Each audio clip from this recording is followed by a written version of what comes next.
नमस्कार, सत श्री अकाल, राम राम सा, महागणी, वणक्कम, प्रणाम। आप सभी का ऑल्टरनेट मीडिया में फिर से स्वागत है। मैं आपकी होस्ट गायत्री देवी।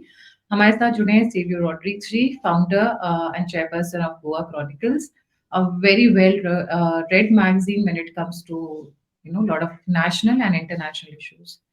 सेवियर रॉड्रिग्स जी और हमने पहले भी कई शोज किए हैं and they have all received love and respect because of the factual representation that we make of so many things that are happening around. And it's always nice to hear sir talk Hindi. That's the sweetest part. Ji, Roddick sir, a very warm welcome on the show. Thank you so much Gayatri for inviting me on your show once again. पिछले 4 साल से बोल रहा था कि Islamic radicalism के spread जो हो रहा है भारत में पिछले 4-5 साल में बहुत ही ज्यादा बढ़ रहा है। आप देखोगे, अगर आप 2023 को सितंबर में अगर आप जाओगे तो उस समय भी एक ब्लास्ट होने की साजिश रची गई थी उस समय, लेकिन दिल्ली स्पेशल सेल ने उन लोगों को पकड़ा गया था। एक टेररिस्ट था, उसका नाम था शाहनवाज, एक दूसरा था अरशद वासी करके, और एक तीसरा वाला बंदा था। ये तीनों इंजीनियर स्टूडेंट्स थे। मेटलर्जी स्टडी करता था शाहनवाज, और वो लोग इंडोक्ट्रिनेट हुआ था टेलीग्राम चैनल से, जिसका टेलीग्राम चैनल का नाम था केज पैरेट। और केज पैरेट से ये 3 लोग जुड़ गए थे, और ये 3 लोग बॉम्ब ब्लास्ट करने वाले थे in the month of November. So the target जो था राम मंदिर था, अक्षरधाम टेम्पल था, और एक लोकेशन बॉम्बे में भी था जो उनका टारगेट्स था।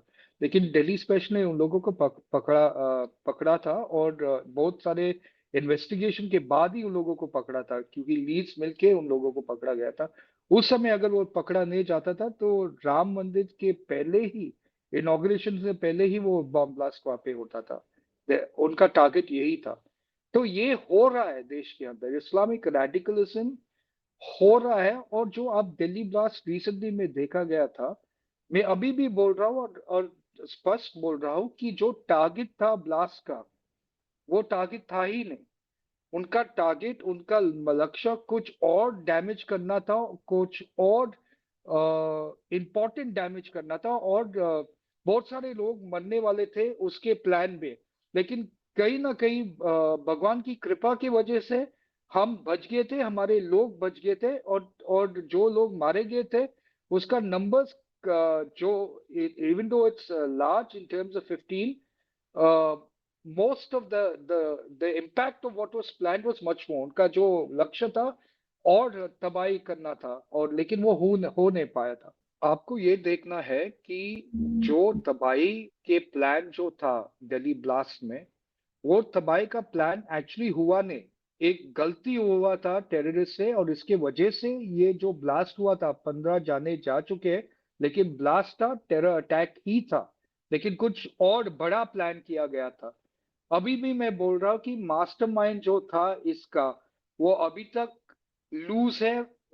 है देश के अंदर कुछ ना कुछ प्लान कर रहे होंगे।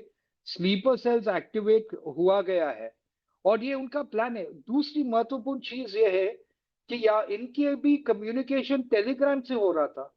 टेलीग्राम जो मैसेंजर है, इसमें भी अगर आप देखोगे टेररिस्ट का जो कनेक्शन था, वो टेलीग्राम चैनल के थ्रू ही हो रहा था। जो 2023 के जो बंदे भी पकड़े गए थे, वो टेलीग्राम चैनल से ही कम्युनिकेट कर रहा था। ऐसा क्यों हो रहा है? क्योंकि टेलीग्राम चैनल के कहीं ना कहीं कुछ तो लूपहोल्स हो जो एक्सप्लॉइट कर रहा है। तीसरी बात, जो सबसे महत्वपूर्ण चीज है, कि अगर आप, जो इन्वेस्टिगेटिव एजेंसी ने इंफॉर्मेशन दिया था मीडिया को, उन लोगों ने कहा है कि 68 नंबर्स उस समय in around that area, 68 numbers were there that made calls from to and from Pakistan and Turkey। 68 phone calls और फोन नंबर्स था जिसको उन लोगों ने ट्रैक किया है, जो कॉल्स पाकिस्तान और टर्की से आ रहा था उस समय जहां पे ये बॉम्ब ब्लास्ट हुआ था दिल्ली में। यानी कि 68 नंबर्स का 68 पोटेंशियल लोग था जो कम्युनिकेशन कर रहा था पाकिस्तान और टर्की के लोगों से। जी, 68 लोग के कॉल्स थे पाकिस्तान और टर्की की तरफ में। ये भी हो सकता है कि एक बंदे ने अलग अलग सिम से अलग अलग फोन से किए हो calls, so the around the same number can time, be around, अच्छा around the around the same same. Time. हाँ, तो I would, we can also not presume कि 68 पीपल रहे होंगे, but we can definitely say there were lot of people were there, double digit people were correct, at least there, है ना? They can be correct. 50 also, they can The be 30 also. even if there were 5 people who were making calls to Pakistan and Turkey at a questionable time when the bomb blast जो हुआ है, वो सब suspect होते हैं। Problem ये है, सबसे महत्वपूर्ण चीज ये है कि वो कॉल्स पाकिस्तान और टर्की को जा रहा था, और ये साफ दिखाई दे रहा है कि पाकिस्तान और टर्की के कहीं ना कहीं उनके हाथ है ये दिल्ली ब्लास्ट में, और ज्यादा से ज्यादा इस्लामिक रेडिकलिज्म और इस्लामिक इंडोक्ट्रिनेशन जो हो रहा है।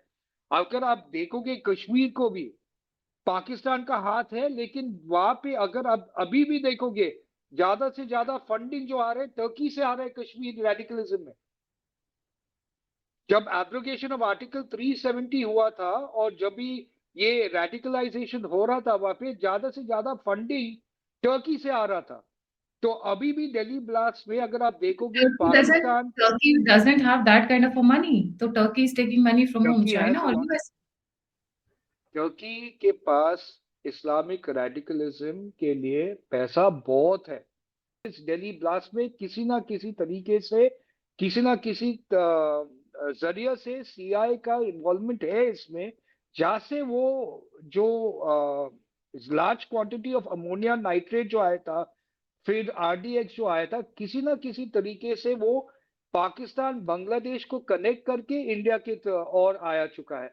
इसलिए मुझे यही सच ये मानने, आई वांट टू से that I believe that the US has got a very strong hand in some way, at least the US CIA and the deep state, as far as the Delhi blast is concerned.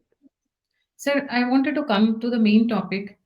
Safe house, and this safe house is giving me goosebumps. ये safe house का क्या discovery हुआ है and why it is shocking for all of us? जी, ये एक नई कहानी नहीं है। ये जो मदरसास है देश में, अगर आप ज्यादा से ज्यादा मदरसा पे फोकस करोगे, इस्लामिक रेडिकलिज्म कहाँ से हो रहा है। जो अल फलाह यूनिवर्सिटी के जो सेफ हाउस वगैरह आपके मदरसे के बारे में बाहर आ रहा है, वो एक हकीकत है। क्योंकि ये नहीं, बट ये सब जो हो रहा है, safe house जो बना हुआ है, ऐसा लग रहा है कि अंडरग्राउंड बंकर्स बनाया हुआ है इन्होंने।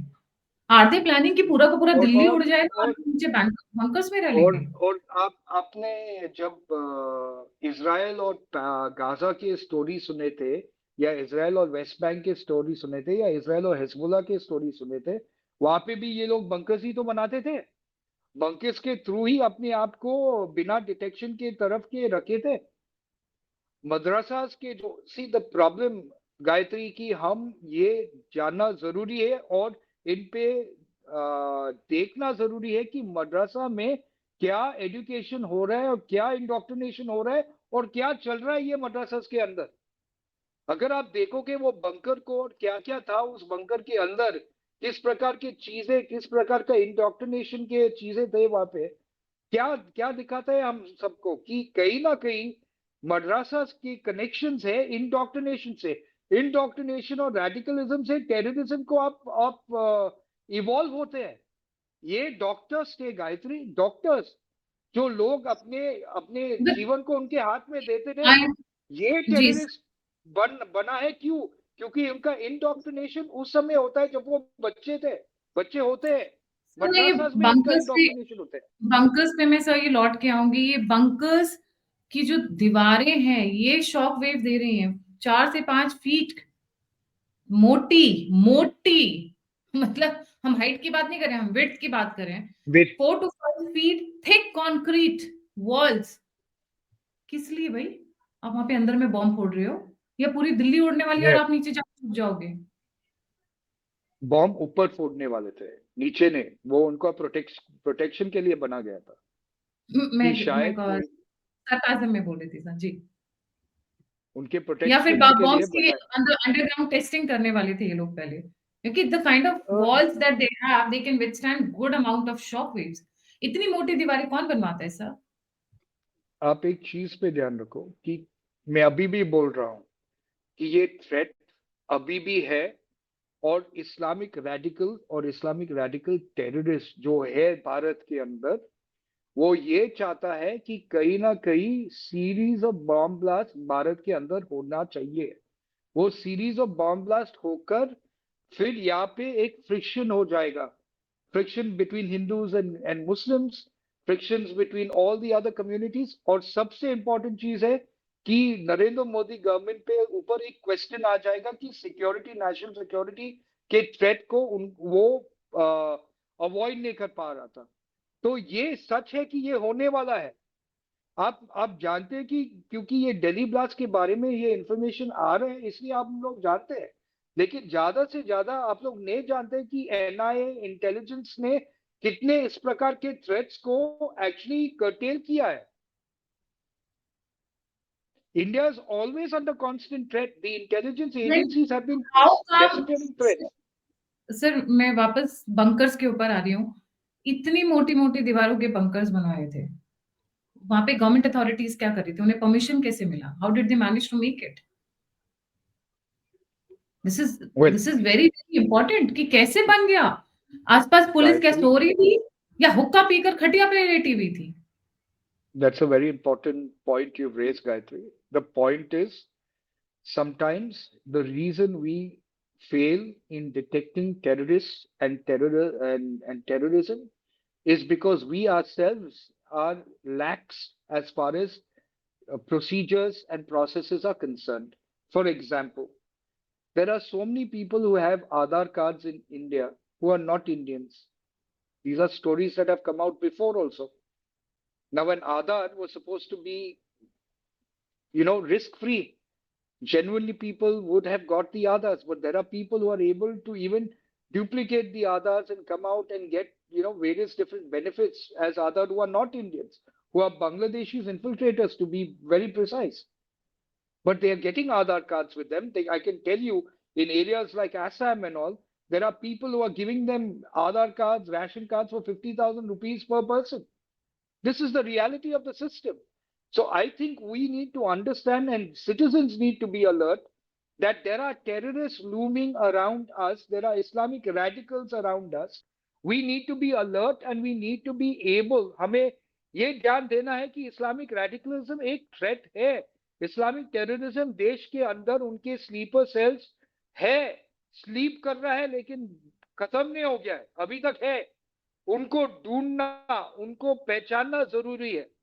नहीं तो बॉम्ब ब्लास्ट एक जरिया है दहशत फैलाने के लिए और वो ही चाहता है देश के अंदर। जी sir, would you like to add any other point?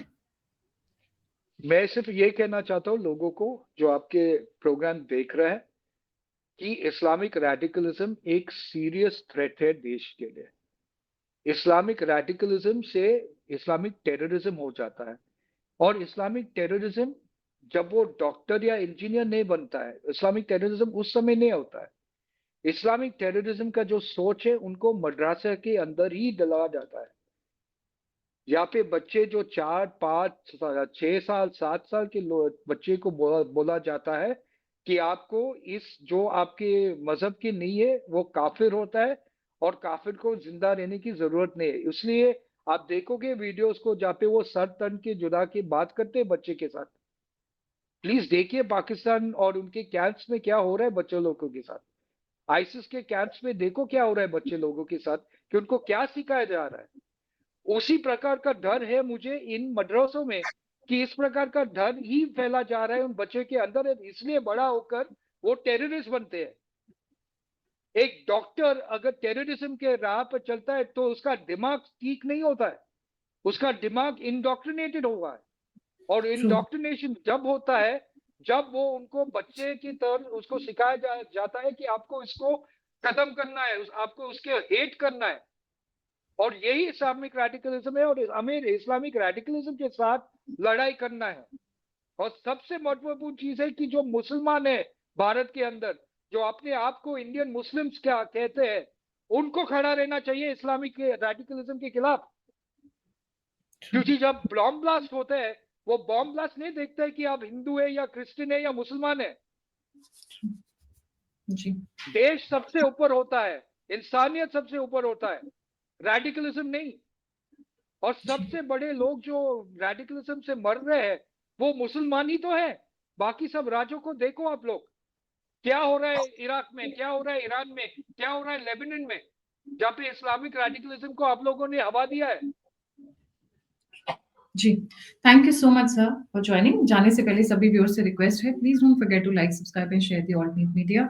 You must get hold of the Goa chronicles. It's an online portal, news portal, जहाँ पे बहुत अच्छे and some very good dignitaries are writing articles regularly. अगर आप मुझे contribute करना चाहते हैं, सपोर्ट करना चाहते हैं, सहयोग करना चाहते हैं, तो नंबर और रिप्लेस लिंक के ऊपर आप फीडबैक देना चाहते हैं, जुड़ना चाहते हैं, तो सभी के सभी लिंक्स डिस्क्रिप्शन में। इसी के साथ जय हिंद, जय श्री राम, हर हर महादेव। जय हिंद, जय श्री राम, हर हर महादेव।